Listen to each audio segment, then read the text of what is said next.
going to get in there with a little bit smaller gouge.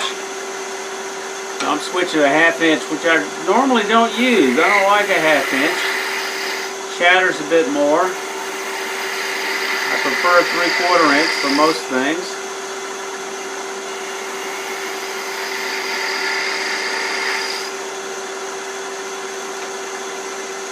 I'm going to just use this as a negative ring scraper here to get this profile. Don't want any curves on it. Now let me measure that to see what we've got. Looks pretty good. I think I'm going to work on this end now. Going to come back here with that 1/16 inch parting tool, get a little bit closer to the chuck so I have a little more room to work. Ease this in here.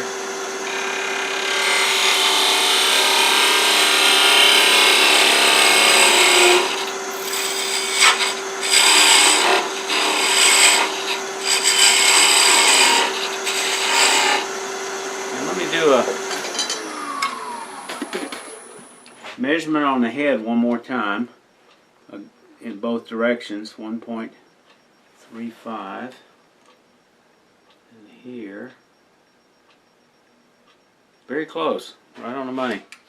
So I just need to bring this down. I'm going to use the skew for that, toe.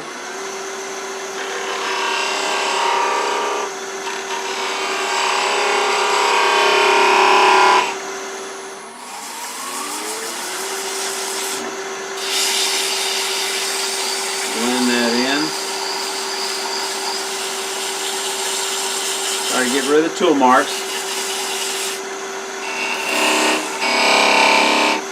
I'm going a little fast for a parting cut. Let me slow it down a little bit.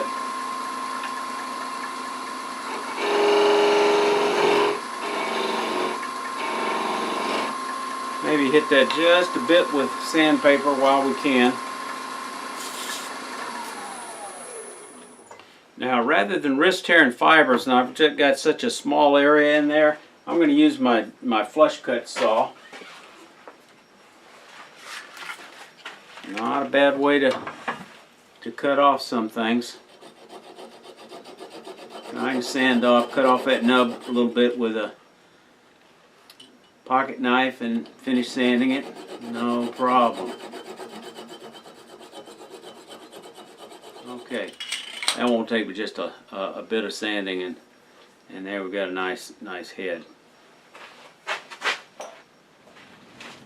Okay, now we're going to do the body. I've got a little block again of oak, about 2 inches square, a little bit bigger than I should have cut it. About 1 7/8 by 3 is a good size. Go ahead and mark a little square here where we're going to mark centers. Just bracing my fingers to get a little smaller target here with this square, and then I can easily see the middle of that. I like to have a little tool rest hanging off at least 1 inch off each side where I can. Just a little bit safer. Okay, small blank, secured between centers. Going to use spindle rough and gouge. Pretty good speed.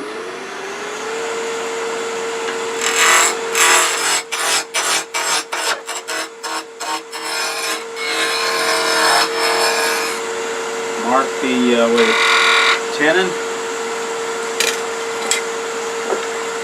Use beading and parting tool to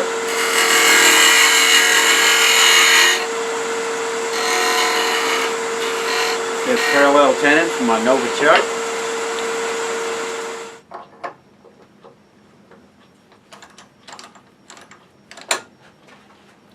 Just a note, I don't change these jaws too much. I use the 50mm lot, and I noticed the other day I had a screw missing.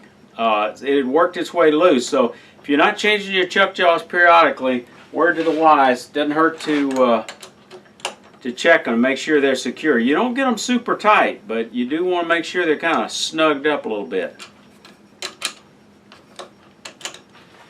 Now, first thing we're going to do, we're going to go ahead and shape this. We're going to measure the length. The finished length of this is going to be 2 1/4. So let me go ahead and mark that.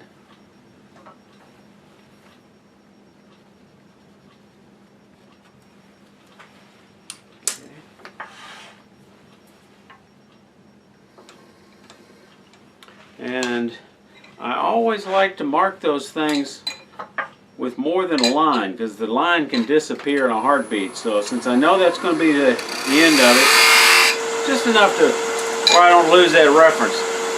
Now, the bird, the shoulder is going to be up fairly high, say right about there. Then we're going to come down from there. We're going to use the 3/8 inch spindle gouge. Again, just turning a big bead. We're lifting, twisting, and rolling, because we got to maintain that bevel contact. Here's the bevel, and that's what we got to maintain, that contact. So we finish, this thing's almost going to be like a 45-degree angle of the body.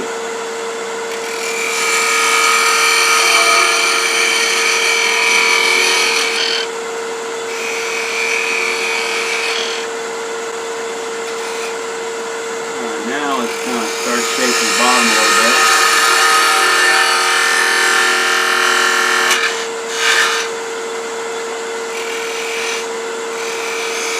I want to go ahead and cove it out,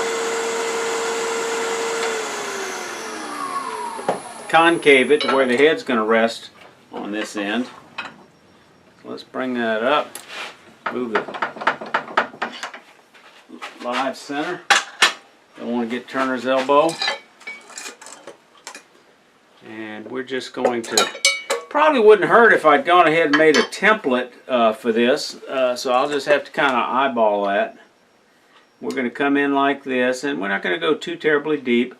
When we finish, this thing's going to be about, I think, about 1 inch wide where we're going to cove it. Maybe just a little less than 1 inch, so actually it's just right about where that rough mark is. That gives me a pretty good frame of reference where I haven't rounded it off. And because we're doing end grain, I'm just going to go straight in and twist this spindle out. I'm going to slow down a little bit for end grain hauling, about 1300. Straight in, and then just pivot this out.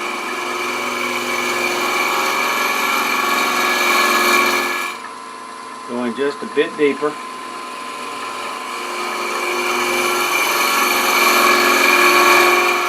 Pivot it out. Bit deeper. That looks pretty good. Now let's just kind of eyeball it. Take that head, put it in there. You can tell it shows the imperfections if you don't have this thing round. I think I'm going to make that just a bit wider. Bring it out just a little bit more. That's going to be real cute though. And I think I'm going to use a cove tool.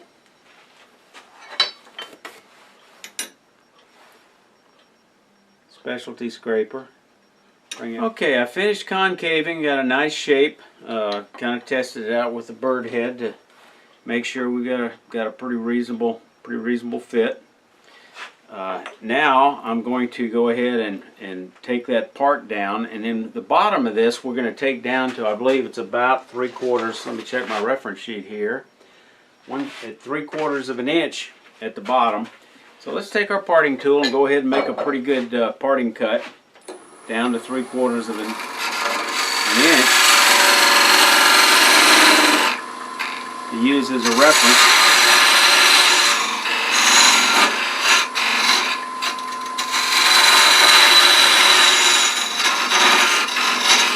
Making this wide enough where I can get in my reference tool here, or caliper so to speak. Take it down a little more.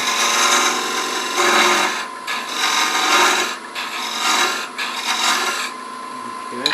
And we don't want it rounded, we want it fairly flat. Let's speed up a little bit.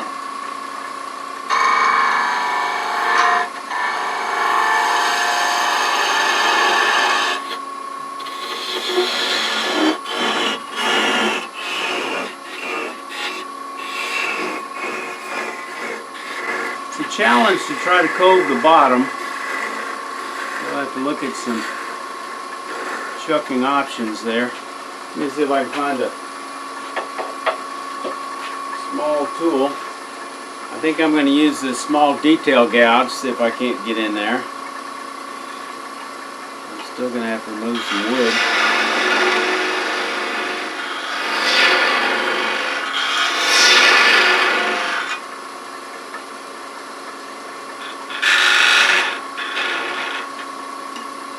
Probably ought to use a flush cut saw, but I don't know if I can get any closer. So I'm just going to grab it. Now the challenge is going to be how to cove this out, and I'm going to have to think about that for a bit. And you want the shape to be where it'll look equally good in this direction or in this direction. And that's the challenge. Okay guys, I've come up with a solution on how to cove this. Y'all may remember some time back I did a video on making a one-piece coffee scoop where you turn it as a spindle like this with a knob on the end, and then you put it in here with the handle sticking out and then hollow it. So I'm pulling out that donut chuck, and I think it's gonna work just fine.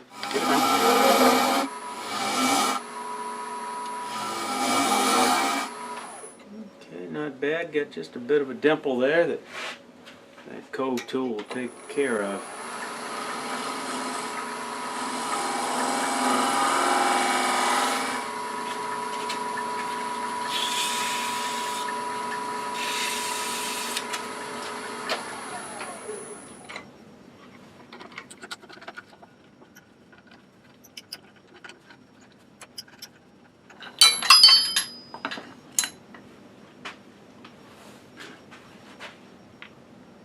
There we go.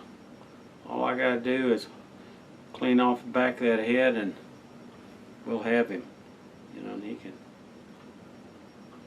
communicate with us. Sure, there's better ways to concave both sides, but I wasn't sure. I finally developed this one. This is on the large bird. I went ahead and put a tenon on each side, concave one side, turned around, concave the other side, finish rounding it off. This is the top side. Now I'm going to turn around and put this on one of my vacuum chucks. I'm not going to hold it with a vacuum because I don't think it would. But then I'm going to use a soft touch to go into this concave surface to as the live center and kind of get it situated where it turns true.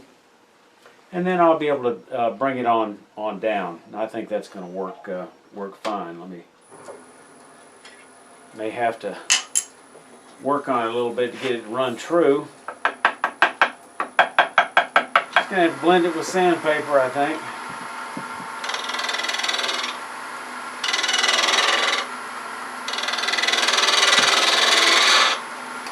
Well, I hope you enjoyed this video. It was a fun video for me. The one challenge I had, if anybody's got any suggestions, I'd welcome it. The end grain on the eye, the maple absorbed a lot of the finish and didn't stay white. And I tried different things. I tried CA glue. I tried lacquer, sanding sealer, and no matter what I did, it still seemed to be dark when I wanted it to be white. But if anybody's got suggestions, I'd sure like to hear them. If you like this video, please subscribe and come back. A new video every Friday.